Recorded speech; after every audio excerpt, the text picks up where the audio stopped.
Welcome to State of Self. Which you woke up this morning? Like, I opened my eyes and boom, a full crowd in my head. Teacher me is yelling, musician me chimes in, housewife sighs, you forgot the laundry again. And me who just want to be left alone quietly mumbles from the corner. Can I just not talk at all today? We all got out of bed like a weird little crowd, came to breakfast one by one. So, how many people actually live inside a single person? And why are we trying to keep all of them alive at the same time? Seriously, what's this? I'm basically the building manager of my own mind, and each room has complaints. Yeah, sure. It is the modern age, but sometimes I wonder, are we really a species blessed with multitasking skills? Or are we just cursed with attention deficiency? Back in the day, things felt simpler.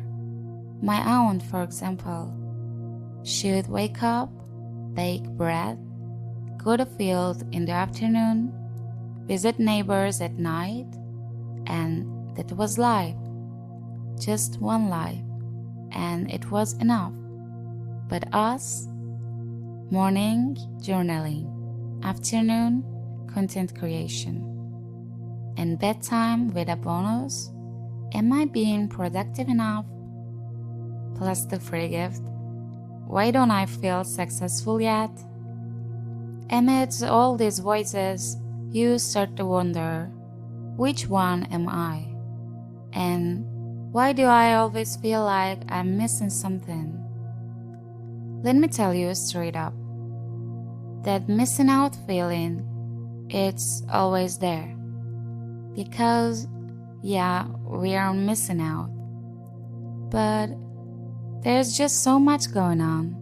It is literally impossible not to. When I'm making music, a voice says, wish you were out with friends right now.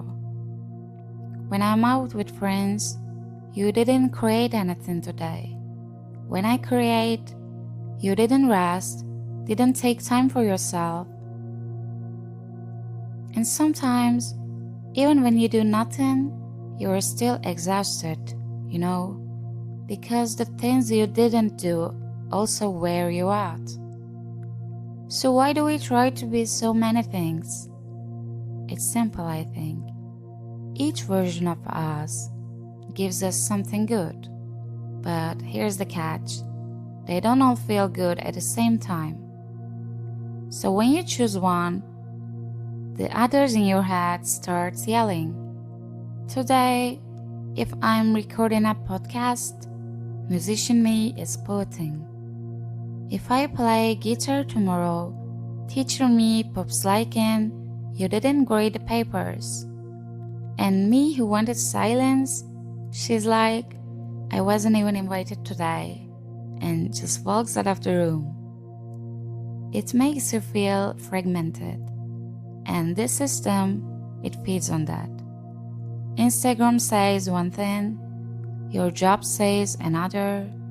Capitalism, it's a whole different story. But I realized something. I don't have just one self, and that doesn't scare me anymore. But okay, let's get really honest. Sometimes I think, should I just live one life? Drop all the extras? Just simplify? But then this little voice inside whispers, what if all those lives are yours? And what if, by not living them, you will always feel a little incomplete? Here's what they always told me, be someone. But I want to be many someones. And that's where it gets tricky. Because society looks at you and asks, what do you do? And when you list them all, they go, all of that? Wow, that's a lot. It's not a mess, dear society. It is just layered. Maybe we did come here to live more than alive. Maybe this constant feeling of being pulled in pieces is actually a sign of how expansive our soul is. Being many-voiced in a world that expects one identity, maybe that's not a weakness. Maybe that's a form of richness. But like any richness, if you don't know how to manage it, it becomes a curse. So let me ask you, what's the solution then? Finding one identity? No, I think. It's about this. Finding the moment when you feel most you. The moment where time stands still. That's your center. Maybe it's when you're making music. Maybe when you lock eyes with a child. Maybe when you're walking alone. Maybe just in silence. That moment, yes, I know that's not your identity, but it is your frequency. And we need to stop blaming all our inner voices. We should be doing the opposite. Give them space.